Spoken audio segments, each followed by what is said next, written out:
好，那这个郭哲敏第4次交保，就是交保，检察官抗告收押，再交保抗告收押，再交保，第4次了。哦，法官呢现在呢要他4亿的这个交保金嘛，2亿的交保金。啊，说他呢这个线上赌博获利16亿，地下洗钱217亿，哇，这钱都很大啊，亿这样啊。那现在呢，第4次交保裁定他要拿2亿的交保金，那法官想2亿蛮多的，谁有2亿啊？所以给他12天，说我让你12天去筹2亿，他4小时就筹来了。法官太小看他了啊！4小时，4点钟2亿都出来啊！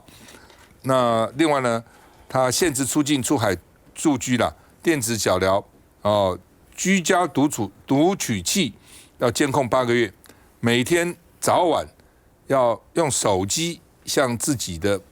脸传回监控中心，说我在这里，我没有跑，我在家里啊。那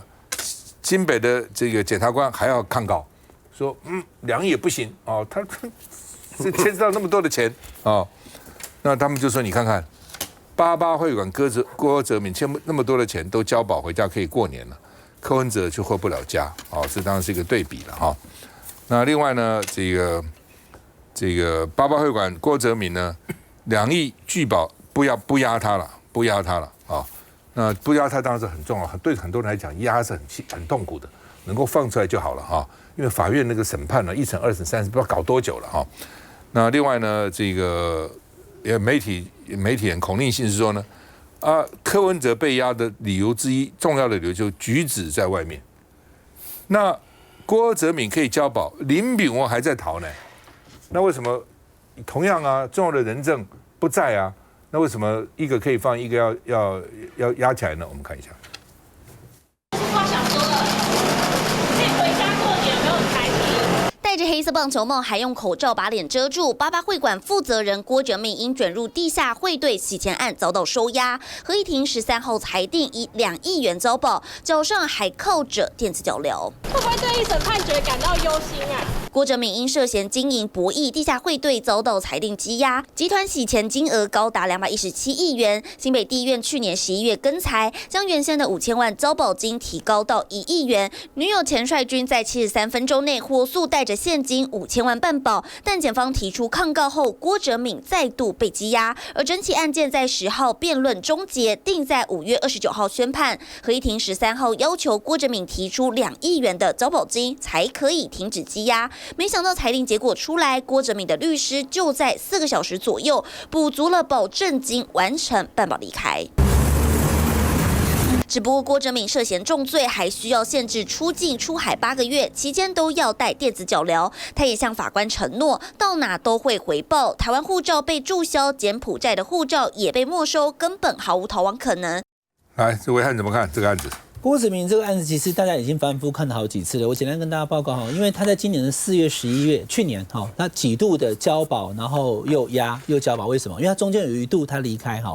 他短短的期间，他的电子监控出现926次的异常，没有讯号，有讯号，没有讯号，有讯号，很怕他跑掉。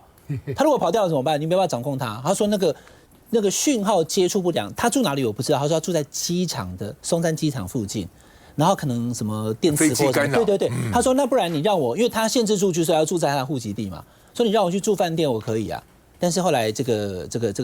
法官检察官没有同意，所以就一开始5000万交保，后来又1亿，现在再加2亿嘛，行李箱每次一拖来，这样一算大概知道一个大的行李箱应该就是大概2500万，因为2个行李箱就5000万嘛，本来5000变1亿，现在往上加变2亿，所以他又应该拖了4个行李箱来，一个行李箱2500万。所以他家里面根本就有这么多钱啊，因为他在做这些相关的这些这现金很多，每天都跟钱接触。那问题是这个就会产生一个剥夺感，就是其他的这些相关的，现在目前礼拜6不是定勾机吗？那小草希望主席回家过年不可得，那他这个有钱就能，他其实是换一个回家过年啊，事情官司也没结束啊，后面还要面对他的这个司法，但他就是我多付1亿我就能回家过年啊。可是因为他曾经出现926次，短短几天之内讯号异常，其实检察官是担心他会不会就真的就因为我们也曾经发生过哈，就重金交保，然后就坐邮轮就跑掉了。那如果是这样的话，对我们的司法，对我们的整个这个制度是一个很严重的伤害。建豪，我觉得这个郭哲敏4个小时交出2亿保金这件事情，是重重的打脸了司法系统了。因为其实真的讲，说这个法官或者说检察官可能他们对于这件事情没有什么社会经验，就是我们因为这个案子刚好发生在现在这柯文哲案件，大家可以做个对比，因为这个当初这个北检对于柯文哲的犯罪所，他们认定的犯罪所是9000多万嘛，那结果交保金7000万，那郭哲敏的犯罪所得是200多亿耶，那结果你的保金才16亿啦，16亿200多的洗钱，涉及217亿洗钱，然后16亿的这个犯罪所得，结果你的交保金才2亿，所以我就觉得这个比例原则上大家会觉得大家现在已经很多人对司法有点不信任的情况下面，结果还提出这样的金额，而且对方还真的你给他这么多天12天筹钱，就他4个小时马上就把这个行李箱拎来，然后人就出去了，所以我觉得这对社会的冲击很大，大家因为本来司法应该是说。大家对于这社会最基本的一个什么保障，可是没想到面对这样子的重大的这个犯罪，结果而且这个人还跑过，就是说郭哲敏一开始他是跑出去过的，但是后来泰国把他抓回来嘛，所以他是有逃跑的能力的人。那如果电子脚镣对柯文哲是无效的话，那难道对郭哲敏是有效的吗？就是这个事情是说不清楚，大家会在这个事情上做些比较，所以我觉得。在这个事情上面，第一件事是说，光是这个4小时筹出2亿，我就觉得重重打脸了这个司法体。另外就是说，大家在做比较的时候，会觉得说，这个犯罪所得跟这个交保金的金额，然后还有犯罪事实跟交保金的金额比较起来，好像待遇差很多。再就讲这个，真的就是讲说，这个林炳文现在也还没有回来啊。那如果按照之前检察官对这个高院对于这个柯文哲讲说，这个现在科技通讯很方便，假设这个东西是要串供的话，那他出来的话，他难道？这个郭哲敏跟林炳文之间没有通讯能力嘛？他们没有手机吗？所以这件事情要怎么解释？所以因为大家会开玩笑，那时候大家开玩笑说，如果柯文哲会因为通讯能力要被压回去的话，那是不是未来没有人可以被交保？那今天这个郭哲敏事件就又再打脸一次我们的司法系统嘛？所以我觉得这件事情刚好在这个事情发生点，这个时间点发生之后，会让大家觉得对司法不信任，会再加重了这样的印象。所以听得出来，其实很多人都很明白。在这段时间，我们看到的这些司法案件，就呈现了司法双标。你背后要有靠山，你背后要支持对的人，你才有办法好好的回家过年。刚刚提到的，包含的是电子脚镣，包含是通信设备，包含是高院在这一次驳回我们的抗告的时候，他提到的是趋吉避凶。这种非常水、非常的鸟、非常的没有内容的这种抗告的内容。却可以想关一个人，就要关一个人，但是呢，他有出现任何的需要关他的具体事证理由吗？刚刚暐瀚哥说，这至少呢，他有出现900多次的异常，那也是在交保之后发现了有这种异常的状态，你考量说他真的有可能有逃亡之余的时候，你才在做重新的对他是不是要关押而做认定。但对于柯文哲的这个整起的案件认定上面，就是先把他所有的这个党公职约来，然后全部列为证人，然后柯主席出来之后，因应这个所谓的党主席对党有一些影响力，所以他要辞掉党主席的这个会议，然后再去说他有串证的疑虑，然后呢，包含的是这个起诉书的内容。很多的内容没有实质的证据，那好啦，都给你查了4个月了，起诉了，为什么现在法院非得要代替检察官关押柯文哲？这件事情的确，不管是在基层，不管是在法界或是律师界，其实大家都会有不同的疑虑的。就今天羁押是侵害人权的最终的手段，可是我们现在却看到它实实在在血淋淋的在台湾的这个现况出现。那这难道不会让人家有一种，你今天我今天柯文哲就是因为他的存在，影响到了、威胁到了现在的执政党，所以他才会有这样的待遇吗？那柯文哲，我还是要再回过头来去探讨说，他为什么心心念念的还是壮大第三势力？他在这一次第一次交保出来之后，其实他跟党内的大家，甚至在请辞的当天，他还是希望台湾民众党能够在台湾能够扮演好这个第三势力的角色，所以黄国昌现在也承接了柯文哲主席他的心意，所以他今天其实我们刚刚看到新闻画面，他其实是到了这个我们台北市议会党团去跟议长们带议员们去拜会议长。我们在闭门会议讨论的，其实跟议员们的便当会比较多的也是讨论2026年在议员的席次上面能不能再多冲几席，包含的是可能我们在台北本来就有党团，包含在新北，包含在台中，是不是都有可能有党团的成立？这是黄国昌他现在比较希望能够在地方上厚植我们在地耕耘的部分，这也是在承继这个柯文哲主席当时出来的时候，希望延续第三势力的这个角色。休息一下再回来。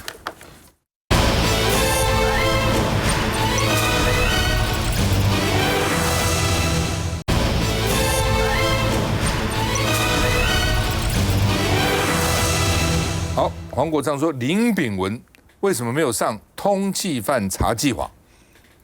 哦，这怎么回事？哦，然后新北地方法院就说我们已经给那个刑事局了，都给他们了。哦，那这个刑事局意思就是说，你也没说我一定要怎样啊？哦，那你其实可以看到啊。那现在记者去查说要有身份证，你要打上林炳文的身份证才能够查到。那谁知道林炳文身份证是几号的？谁也不知道啊。有几个人知道？他自己知道，其他人几个人知道？刘世芳内政部长说：“好不好？我们会更正，哦，说会更正，哦，应该给他放到这个查缉网，而且呢，没有列查缉专刊。刑事局说，哈，我们没有看到法院的发文呢，但是虽然没有放到查缉专刊，他还是一个通缉犯，哦，只是没有在那个几大要犯那个专刊里面而已，哦。”所以呢，就是说呢，林炳文没有列重要查缉对象，刑事局跟新北地方法院互推，都是你的责任啊。哦，那另外呢，这个钟嘉宾啊，因为呢，他那么昨天不在立法院办一个司法委员会，一个什么要这个看民众党那天那个集会算不算是妨碍司法吗？那他们现在就拿出钟嘉宾当时呢去捡那个护栏了，就破坏公务了，那说可能会涉犯6个罪。徐小新说：“北检敢不敢办？”北检说：“我们他治案正在积极侦办哦，他治案调查中哦，这蛮久了哦。他治案这一塌哦，就不知道他到哪里去了哦。”罗志祥说：“你就是现行犯哦，你还说什么这个妨碍司法专案报告，就自取其辱哦。”那郭建亮就是有4个民进党立委呢，郭国文、许志杰、邱志伟。哦，吴思瑶，哦，都像是 key 党啊，哦，那钟嘉宾就说呢，因为钟嘉宾曾经喊野百合到现在没有改变过，那当时呢，这个吴宗宪就说他当时一个小胖子，他都去支持野百合，挺野百合，哦，那你当时野百合就要争取民主啊，争取自由啊，争取国会改革啊，那钟嘉宾就说。虽然当时讲说野百合到现在没改变过，但是我当时入伍哈，我的那个野百合学院我并不在场，我不知道哦，他们当时发生什么情况，我们看一下。通缉犯林炳文日前在脸书解释逃亡原因，和蓝营立委徐小新隔空交火，引起社会关注讨论。对此，民众党立委黄国昌质询时表示，林炳文逃亡至今，刑事警察局通缉犯查缉系统却没有相关资讯，让内政部长刘世芳无奈地说，他会请警察局来修正。通缉犯查缉系统，他都已经被通缉了，在公告系统里面找不到啊，为什么？林炳文比较大尾，还是因为林炳文后面都是这些人？刑事警察局连公告系统都不敢把它刊登上去哦。部长，这件事情知不知道？通缉犯就是通缉犯，没有大尾跟小尾。我们按照好，如果没有大尾跟小尾，那刑事警察局要交代清楚啊。好，那我来请刑事警察局来做修正。告诉刑事警察局哦。这件事情搞成这个样子啊！黄国昌也表示，什么叫做我认为不当？上面就没有通缉犯该登录就要登录，还有没有认为不妥当的关系吗？做错就做错，要承认。是宝兄，所以我们看到这钟嘉宾啊，他对于一定狗鸡啊，他礼拜就拍个案子，自讨苦吃，找一个说，哎呀，这个你们这样集会就是对于现在正在审判中的案子进行司法的迫害。结果马上被打脸了，司法院的长官就出来讲啊，这是宪法给这个集会游行的一个保障。另外呢，这个司改会的论坛里面，也有人有大佬出来讲话了，说这个属于言论自由的一部分。那你可以想一想嘛，民进党过去来讲不是一直冲撞吗？包括老柯也是这样子冲撞啊，就不断的冲撞，不断冲撞，不断冲撞，而且还说我要废除这个集邮法，到现在也没有废除啊。所以他那一天，他礼拜一等于是昨天了，他拍那个案子啊是非常不恰当的，所以就引来大家很多的炮轰，把他的后面一些东西统统挖出来了，说啊，他讲他是野派的学运领袖了，结果说没有，你不是啊，所以他这里被打脸，那里被打脸。其实我们都看到啊，从林炳文他这么嚣张，面对徐小新等国会议员说我要什么时候回国是我自己决定，这个话那是什么意思啊？那它代表我们的检调，我们的检调系统法务部啊都吃屎的啊。你对一个通缉犯可以这么嚣张，你应该请全力想办法把他引渡回来。那比照一下，他就比照橘子一样，他也在外面跑啊为什么法官就把他说让这个要郭什么的能够来交保啊？那柯文哲就不能交保，所以新北的检察官一定要再抗告的压力，因为前面有这个柯文哲，所以柯文哲这几个月来，我相信呢，给老百姓上了很好的一个法律课，大家会去比啊，你什么案件你这样子对待他，你这样子对待他，你这样对待他，现在有一个说法说啊，这个原来像洪国昌的公开讲，他一直认为说这一次阿北应该是交保的。因为从那个3个法官里面的字里行间看起来会放人，会交保，可是呢，因为检察官画出来了，恐吓一句话哦，你如果交保，我不断抗告，抓回去，不要忘了，高院很清楚的，有指示地院基本上就是要压，所以这个问题在高院了，高院的立场，大家就觉得说，越高上面的这个政治的力量就越大。所以这里面是不是有政治力介入，大家就不断的质疑。所以整个来说，我要强调就是，现在每一个案子出来，就大家会去比较这个案子、这个案子、这个案子、这个案子，这样子大家比，才会有所谓的司法不公，是从这里来的。杨将军。我想刚刚先讲这个有关通气系统的部分哦。其实这个黄国昌委员说林炳文未列入通气系统，我觉得确实这个部分是蛮奇怪的哦。因为其实在去年的时候，这个10月北检也对这个徐子瑜发布通气哦。那后来到了2个月到12月的时候，其实3大的这个通缉犯查询系统网里面也没有徐子瑜的名字，所以我不太知道在整个通缉犯的系统大概在更新或者是在资料传输上面出了什么状况。这确实应该司法体系自己要去思考一下是不是，但是其实不影响这个相关人等他被通缉的这个身份啦哈。就是如果民众看到通缉犯的话，举报警方都可以直接来把他逮捕的哈。那所以这个确实是需要检讨。那刚刚大家一直提到说，是不是不同的案件好像看起来不同的处理方式，是不是颜色对了？那大家就可以回家过年。我觉得大家是不要过度解读哦。但确实在整个案件上面，大家会去看说，现在的案件上，因为当然大家看这个柯文哲的案件是这个政治上面大家众所关注的哦，那会去相较其他的案件，比如说你要讲说这个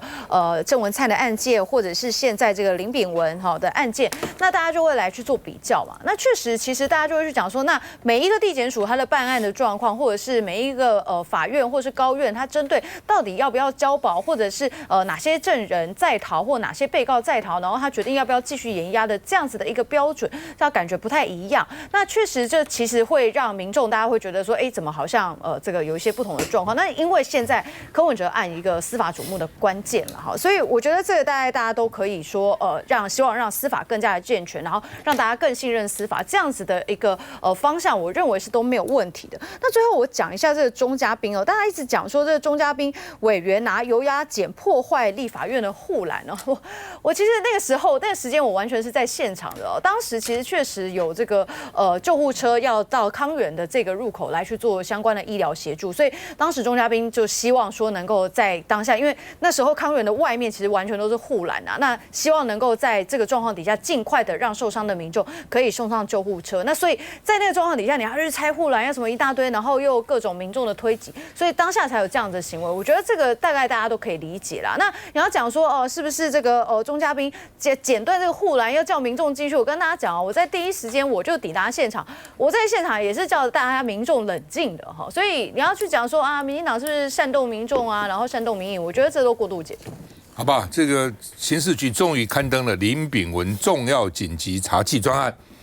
现在终于出来了，相片也在这里然后呢，他的这个身份证字号、性别、出生年月日那为什么要通缉他因为违反银行法潜逃出境那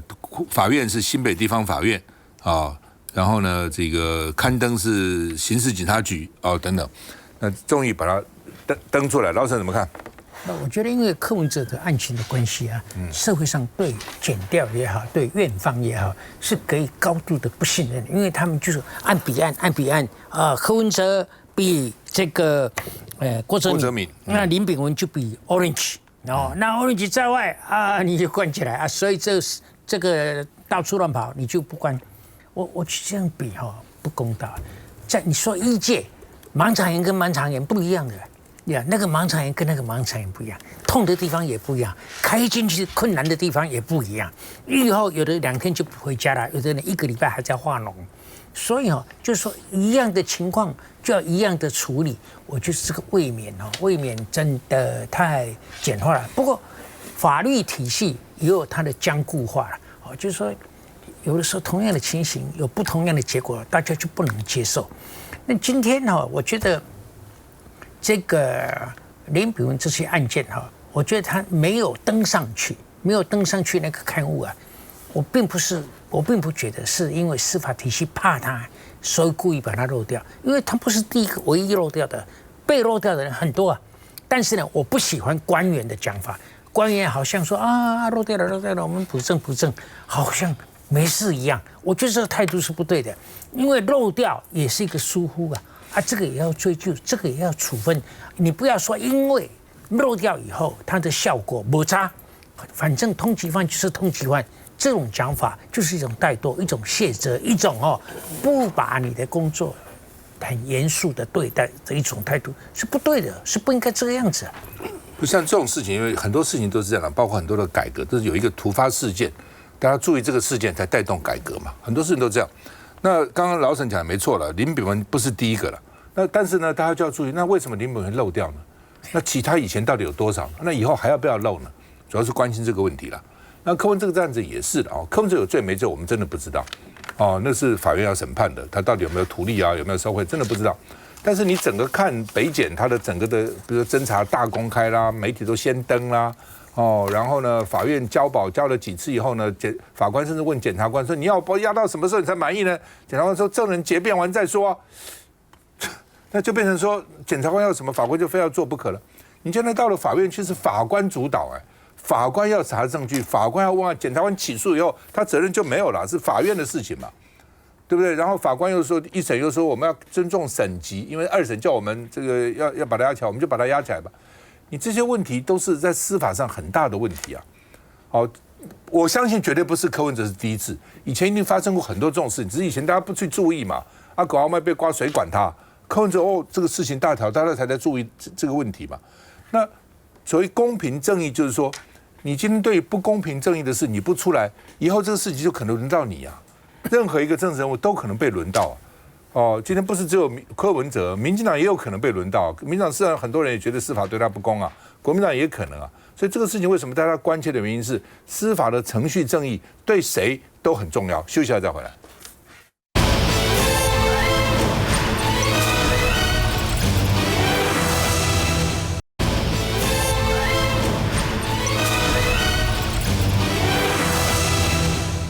好，那么桃园市前市长郑文灿的案子呢，今天开庭。那他的律师团说呢，监听内容没有证据能力啦，颠三倒四啦，那个廖什么父子那廖俊松父子讲的话也不一致等等的，那个钱到底怎么给的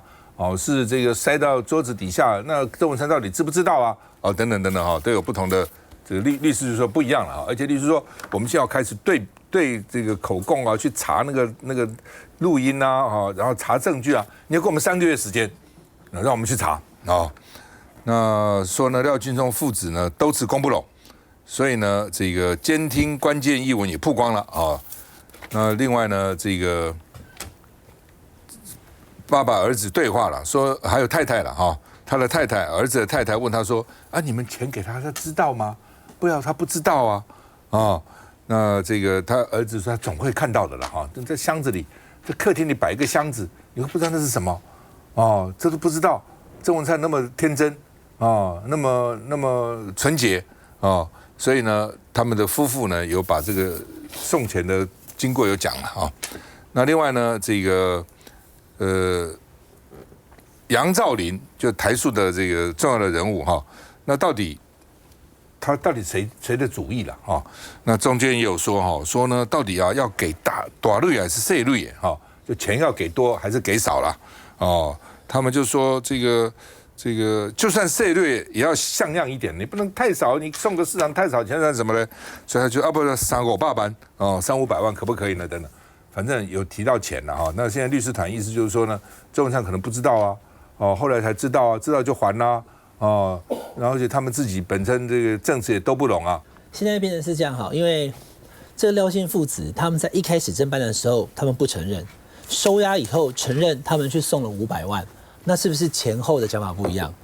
所以郑文灿律师很厉害啊，就打这个点啊。你看他们前后讲法不一样啊，谁知道之后一审还会不会翻？所以他会咬紧这一点。然后第二个，他说我根本不知道他们送钱来，所以他们送钱这个事情并不能代表我收贿。他们有这个动作没这个动作，基本上。他就是去从这个法律上的点，他先把那个什么以后的政治的部分先不管了。从法律上来讲的话，廖姓父子或我们不要讲这个 case， 以往来讲，他的说法会在最后在一审的时候再改变的机会是存在的。如果廖姓父子到了后来，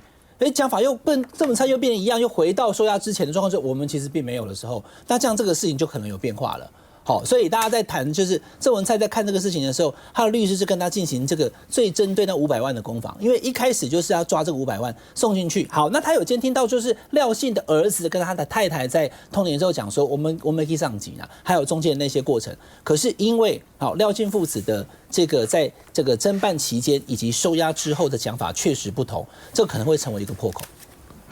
对了，这个廖儿子也说他爸爸很会吹牛了等等。不过这钱500万是真的放进去了，经过1年才还呢。你家里客厅放了一个箱子装500万，你会1年都不知道吗？而且你还的钱还不是原来的钱，还是另外的钱哦，不是原来那些钞票，所以这个也很难。老陈怎么看？你刚才讲的有一点我是不太同意。你说他又没有那么天真，又没有那么纯洁，怎么不会去打开看？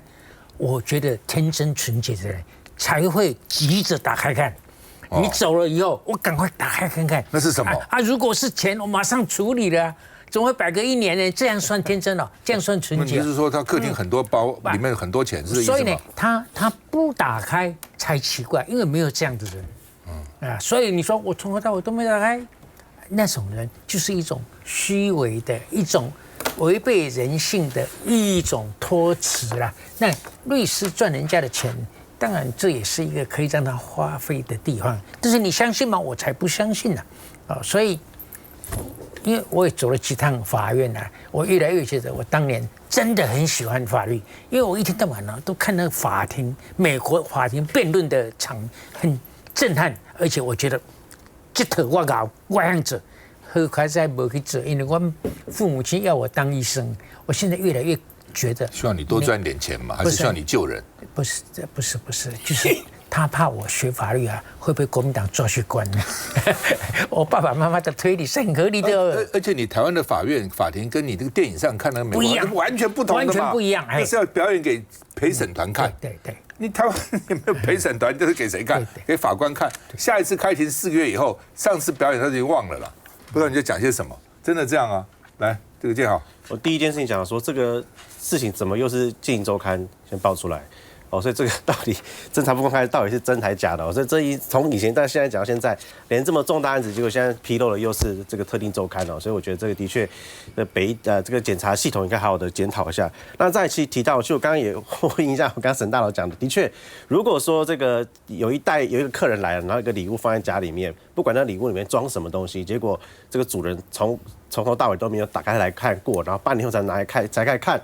这个有点奇怪，一个可能就是说，好像这个跟可能过年送礼的时候家里很多礼物，你没有一时间打不开一样。这会让人觉得说你是不是家里面可能也放了很多袋哦，所以一时间没有打开。那再回到这个问题本身呢，因为其实，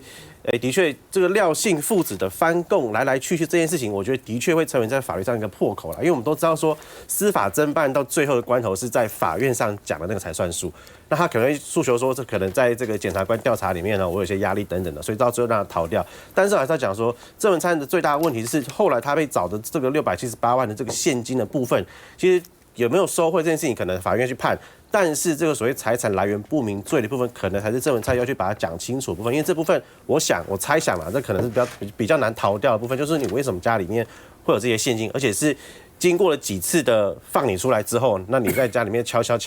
在那个墙壁里面找到这些现金，这个可能是郑文灿在这个案子里面比较难解释清楚的所以我觉得后续可能这是在法律攻防战上面还有得看。那我们也要强调说，这个当初桃检在办这个案子的时候，这个证据力是不是有遗漏部分呢？这可能这个桃检也要出来说明，因为我是觉得说，像每次都讲这是侦查不公开，但是反而每次都是让这种特定的周刊媒体去报道这些细节。那你有没有看到我们真正的官方的说法？我觉得如果被爆出来的，我觉得反而他们应该出来讲一下，说到底发生什么事情，而不是任由媒体跟我们外界这样猜测。我觉得这个时候桃姐应该站出来讲，到底发生什么事情，这才是重点。来，亮君。现在大家就一直在看说郑文灿这个案子。那今天当然周刊披露这个监听的译文哦。那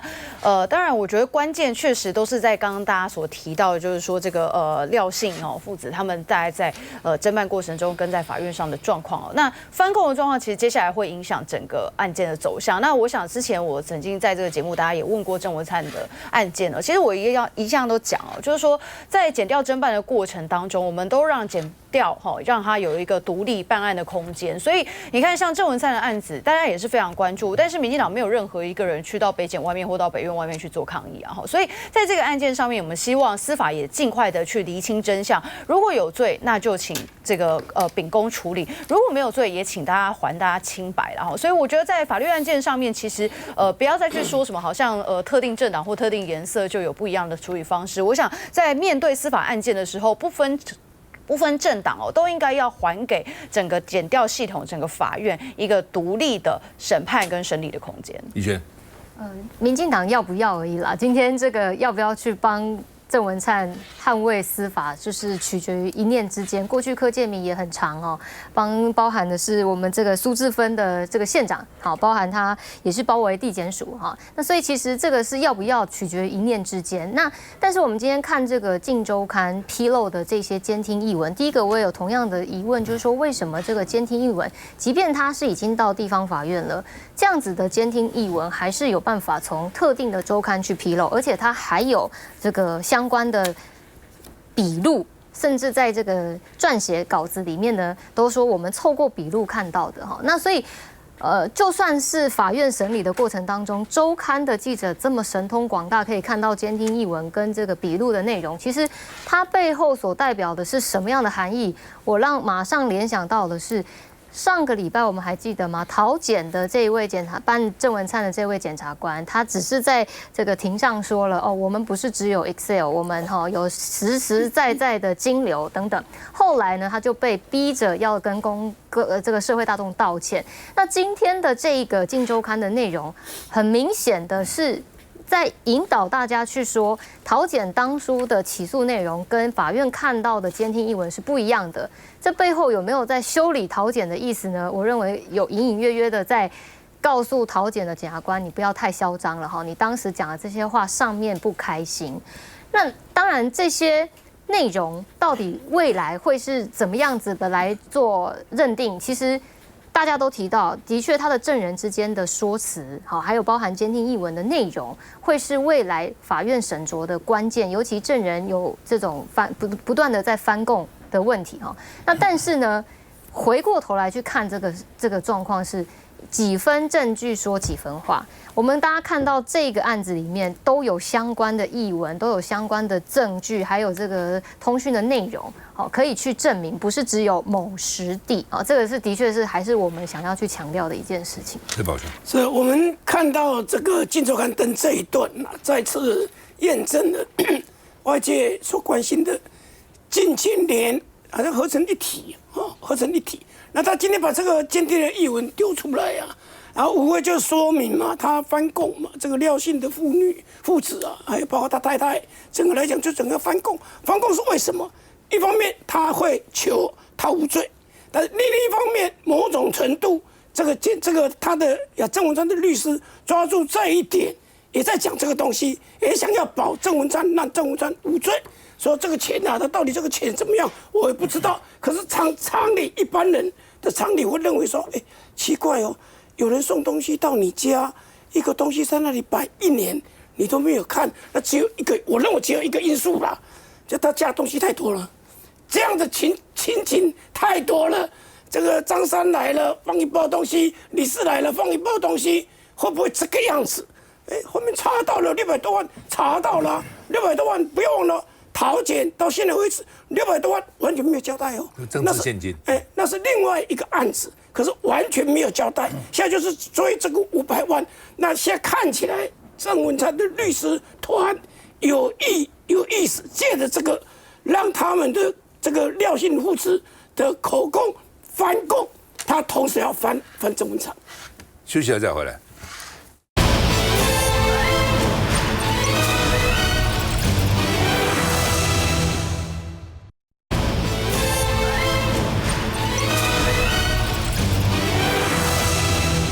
柯建铭说要两大罢，双罢韩国瑜，每天在立法院都提出来哦。第二个呢，要罢41个国民党的区域立委，哦，那好吧，你要搞大罢免，那国民党就以战止战哦。所以呢，徐巧芯就说吴思瑶春联要贴反面，什么意思？吴思瑶的春联这边写台湾雄用，后面就把他的政见放在春联后面了，那一贴不就没有看到了吗？所以吴思瑶这个徐巧芯说，你要贴过来才看到你的政绩啊，你贴正面你就被这个遮住了哦。这个不对，看完以后再贴嘛。好了，他一定是这个意思了。吴思瑶就说呢，你没有政绩，我也没办法，你羡慕我的政绩啊，哦，你都没有政绩啊。结果呢，徐巧芯说，我说没政绩，我每个会期都发放12页的这个政绩手册给我的选民看啊，每个会期都有啊。哦，让你们看我这个配局做什么，这很重要。哦，我那时候当立委的时候也是因为邮寄很贵，我就把我的政绩变成一个杂志，哦，去申请一个杂志，然后每个月用杂志寄送，那邮费省很多。美国的国会议员为什么连任率90%以上？美国做民调国会议员只比这个 used car sales 就是旧车的推销员受美国人信任，但都一直连任呢？为什么呢？因为他们邮寄是免费的。所以他把他的国会的表决记录啊，各种发言啊，都定期寄给选民。选民说，我已经过去6年接了很多资料了，这个新人呢，这是谁？我不认识啊。所以连任率非常高，他们说这是非常重要的原因之一了哈。好不好？徐巧芯说，我每个会期都发12页啊。徐巧芯说呢，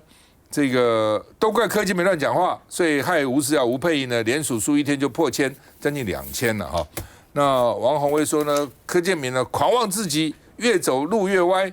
因为呢，他们有求于韩国瑜，所以很多时候你赖清德要请韩国瑜喝咖啡，然后这边呢每次都提出羞辱性提案，就要罢免他嘛，每次都要罢免他。那这个高雄那我们看高雄呢，这个立委呢写出来徐志杰了哈，说呢他们要罢免9个，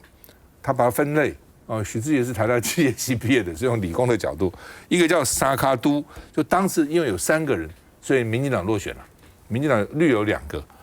包括这个黄建斌那个选区、李彦秀的选区、林思明的选区然后另外呢，就是赢在3%之内包括廖伟翔的选区、叶元之的选区、涂娟的选区。另外说仇恨值很高说大家选民这个恨他包括罗廷伟、徐巧芯、傅昆萁，所以他列出9个所以呢说要锁定这3类呢，精准给他罢免那另外呢，台中6个国民党委员没有个幸免了，都被他们列出来所以民进党想测试卢秀燕到底有多强所以呢，台中的6个立委，包括江启臣包括这个严宽恒，包括杨琼英，包括廖伟翔，包括黄建豪，包括罗廷伟，6个那廖伟翔、黄建豪跟罗廷伟呢是卢系立委，所以因为呢是卢秀燕支持的那这个建豪好像还在卢秀燕那个原来卢秀燕的选区嘛，卢秀燕的选区哈，所以呢说大罢免剑指卢秀燕，到底是不是这样？我们看一下。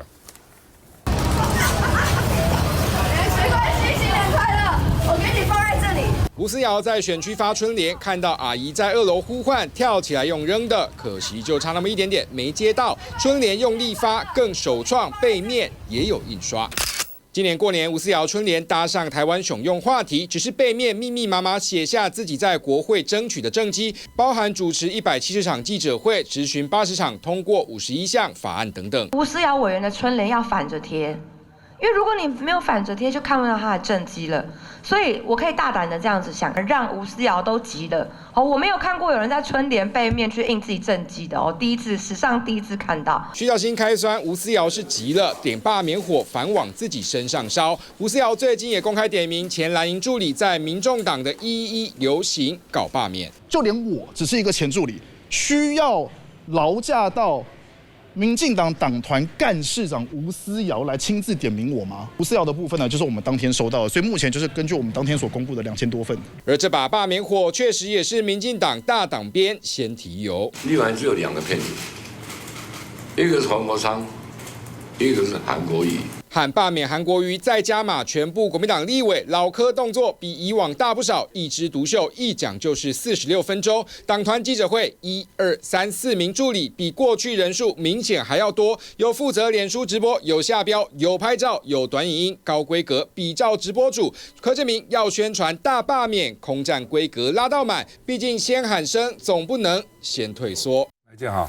我想这个罢免这个风潮，的确就是柯建铭那天在记者会上讲的时候，要喊出要罢免全台湾41名国民党立委之后，我想这把火就各地就开始燃起来。那包含我想地方上有很多的民众哦，就是不要说是委员本人了，有很多的支持者会觉得说，你们就是我们也要提出一些反制的作用，反制的一些行动。所以包含说现在大家喊出什么以罢制罢，然后当然就包含说不管是国民党也好，民进党也好，都很多区域立委都被点名。那其实讲真的，以国民党之前的立场，就说。包含说提那个法案的本身，希望说能够让大家能够冷静下来，因为其实说真的，不管你得票多高，你在选区里面要找到1%的讨厌你的人去联署，不是太难的事情。好，在1层的人出来第2阶段也是没有很困难的事情。所以说这件事情搞下去的话，我想今年2025年就是说真的，如果开启大罢免时代的话，应该多数的区域立委会。很多人必须回防，回去跑选区这件事情，这是必然的结果。那这件事情会产生什么结果呢？这件事情产生不管是国民党也好，民进党也好，只要你有区域立委的话，基本上在立法院的问政或在立法院这工作本身，可能就很难去延续下去。所以我在猜想啦，当然这我没有办法证实，因为赖清德没有出来说过这句话嘛。但是我猜想这样子的结果，对柯建铭来讲，对民进党党团来讲的话，他可以有效的在就是因为等这样讲，我们现在5院里面。基本上现在就立法院在监督政府，其他几个司法院、考试院、监察院基本上都是跟行政院是站在同一个阵线的嘛。那变成5院里面少立法院之后，施政上会变得比较方便。好，讲白是这样。议员要回访就是了。对，一定区立委到时候一定要回去，尤其第3阶段如果都成的话，大家都一定要回去首选区了，等于就再选一次嘛。讲白就是这样子。来，从谢国良的案子可以看，包括韩国瑜面对罢免是冷处理，被罢掉了。谢国良热处理赢了。所以大家都就个功课嘛，这个事实摆在那里嘛。面对罢免，觉得硬碰硬的，他们怎么来，我们怎么去。那这样一来的话，国家不就整个都2025年通通在搞大罢免啊？赖清德你是总统嘞，老美会高兴吗？你这个当一个总统啊，规你大概来不这啊，什么代志免走，大不了免走都不这，结果就是会走向这条路，会不会很难讲。现在有了，他们要丢弃哦，所以他们用3教什么是9宫格啊，然后这个先罢9个一样嘛。国民党我们准备分阶段嘛，同样的历史能赶快拿。他现在民进党里面有每个人有不同的意见，这个委员提这个意见，那个委员提那个意见，他没有统一了。老沈，阿宝哥讲得很勇敢，他是勇敢不值得敬佩，来自文山的嘛，他稳得要命。所以通通罢免哦，交用一直不代志嘛，对不对？还有徐志杰，他名字叫志杰，智慧杰出的人，一点都不自觉。他这个9宫格已经讲过好几次了，他就说你赢的小于3%，还有3%都，还有你那个仇恨感高的，这个是任何国家的宪法里头，或者是选罢法里头规定要罢免的目标吗？标准吗？你露馅了吧？你这个完全是什么？我告诉你，你现在最近我看的很多节目，我都很不爽。为什么？因为大家对当前政局的混乱都下了错误的诊断。今天政局为什么朝小野大？朝小野大，对了，你听我讲好几次，你终于也学会了。那朝小野大的结果是什么？是利益，听好，是利益的分配跟过去不一样，或者不照规矩来，或是不符合宪法程序，结果大家不服气了，所以蓝绿过的这个绿的用那个大法会卡住他，好，你用大法会卡住我就让你开不成会。所以呢，这个是玩宪法与鼓掌。然后呢，他们都已经笃定了，3年内不会有结果的，最后是要靠群众运动。那群众运动利益他们没有感觉，他们就是要不仇恨不积生，这个就是青鸟。青鸟脱离，也不能这个都是长老教会发动的。青鸟就是绿鸟，你知道吗？青就是绿，这个不懂的人没有办法评论青鸟。所以绿鸟